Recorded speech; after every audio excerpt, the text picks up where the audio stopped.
This is Kate at the Library of Whispers, and today we're going to take a look at this lovely library book. It's called Great British Puddings. Look at that. I think that might be a syrup steam pudding. Over 140 sweet, sticky, yummy, classic recipes from the world famous pudding club. Yum. Let's take a look inside.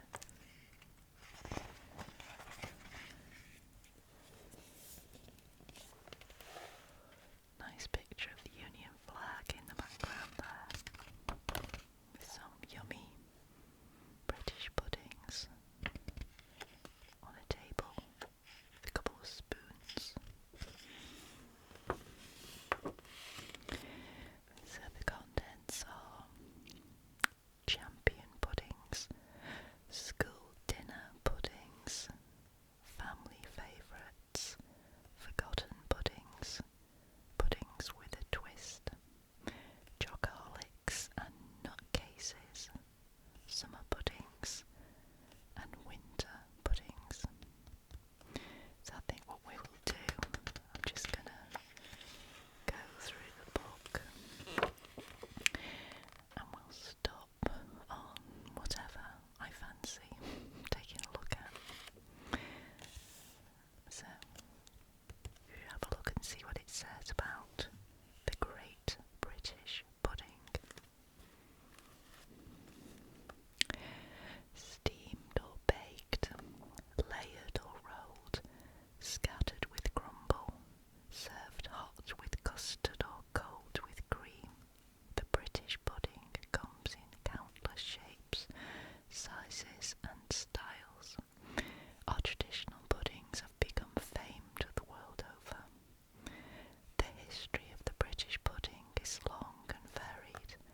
Many recipes can be traced back through the centuries, immortalised in old cookbooks, or passed down from one generation to the next. For many of us, a particular pudding can evoke childhood memories or nostalgia for the good old days. For others, they promise the warmth and comfort of home, of meals shared with loved ones, or lazy Sunday afternoons.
its own.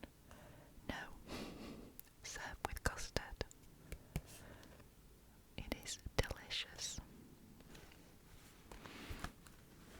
So that was a good start. I can see why they put that recipe as one of the champions. Or ginger syrup pudding. Now, one of my favourite flavours is ginger.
eggs and jam or honey to serve.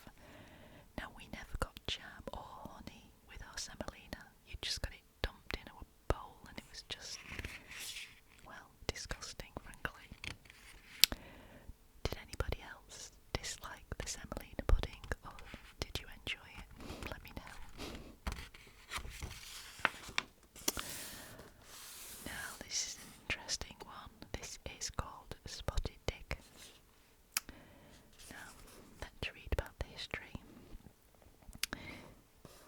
If you want to make this pudding in the traditional shape, instead of using a basin, form the mixture into a cylinder about 8 inches long and roll in a pudding cloth before steaming for 2 hours. We've asked about the name of this pudding more than any other. While the spots are self-explanatory, the word dick is thought to derive from dough or duff, as still used in plum duff. It's also sometimes known as a spotted dog, and has even been referred to as a blemished Richard. I do remember kids at school thinking the name of this pudding was hilarious for obvious reasons, which I will not mention. So what did you have in a spotted dick? Well, butter for greasing, self-raising flour, pinch of salt,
eggs separated, and strawberry or raspberry jam. It sounds very nice. Not sure I've ever had any, actually. I do like meringue though. Now, jam roly-poly. Definitely a school pudding that I remember. It says, hugely popular in Victorian Britain. This famous pudding even features in the writing of Charles Dickens in Bleak House and Beatrix Potter in her Tale of Samuel Whiskers. Traditionally, the roly-poly would have been boiled in a pudding cloth, but the skill of wrapping a pudding like this is now almost forgotten. So, there is self-raising flour, in it pinch of salt, vegetable suet, milk to mix, raspberry jam, a tablespoon of caster sugar and custard to serve. A damson cobbler. I don't know what this is. Says there are two theories on the name of this pudding. Some say it's because the finished pudding resembles street cobbles. Others believe the pudding was cobbled together with whatever was to hand by British colonists with no access to their traditional ingredients. Cobblers were promoted by the British Ministry of Food during the Second World War, since they are hearty and filling but could be made with margarine instead of heavily rationed butter.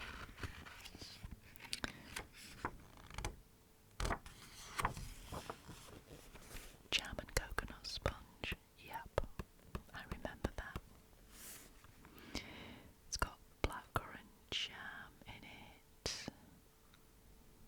I seem to remember that it was a different kind of jam. Strawberry maybe, or raspberry. Unsalted butter, caster sugar, self-raising flour. I remember the coconut, desiccated coconut, 3 eggs beaten and custard to serve. I liked it, especially with custard. Banana fritters.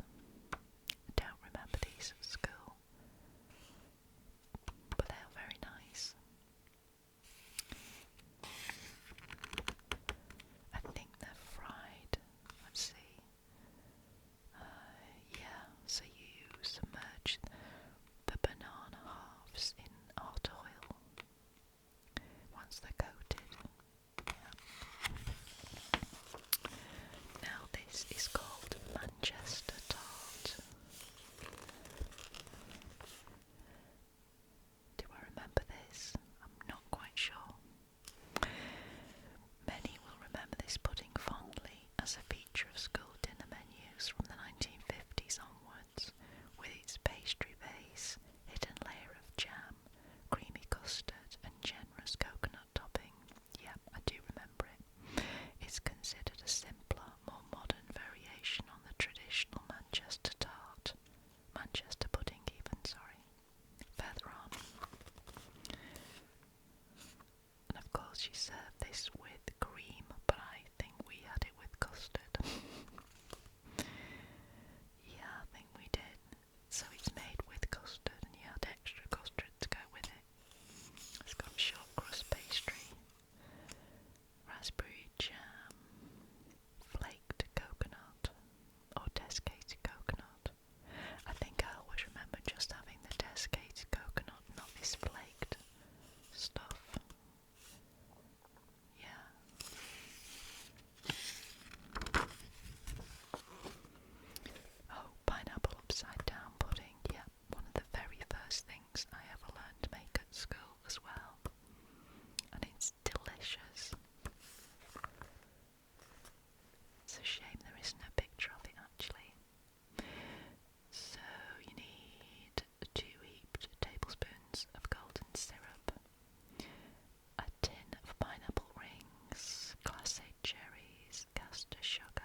just sugar, the grated zest and juice of 2 large unwaxed lemons, 3 large eggs separated, and 40 grams of unsalted butter. And you use pouring cream to serve with this. It's very nice.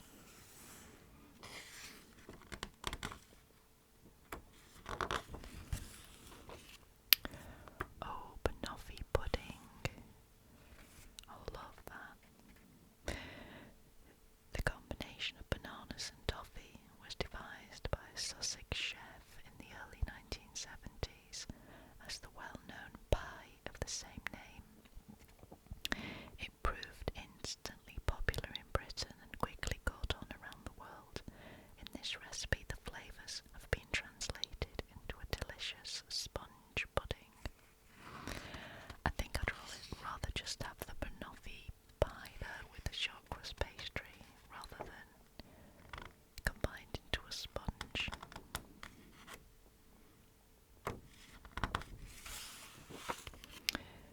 Now, somebody has definitely used this recipe because there is flour on the paper.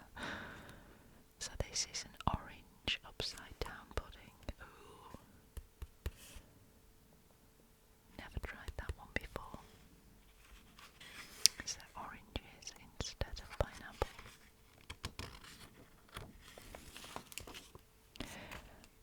So Seville orange marmalade pudding or rhubarb and ginger pudding.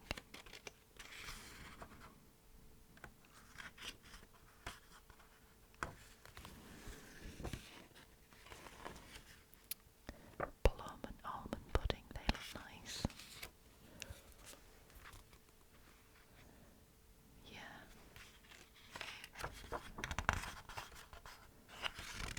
And this one is, the Bakewell tart. My favourite.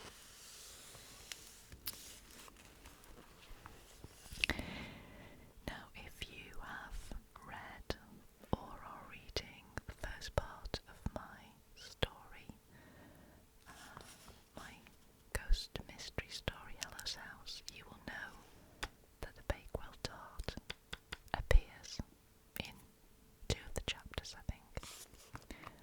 So we've got to read the recipe. So many think that this is the original confection from the Derbyshire town of Bakewell, but they are sadly mistaken, as this tart is the pretender to the Bakewell pudding throne. On page 103, it's become famous nonetheless, along with the much disputed theory that it came about when a recipe for jam tarts went wrong. So you need 375 grams of short crust pastry,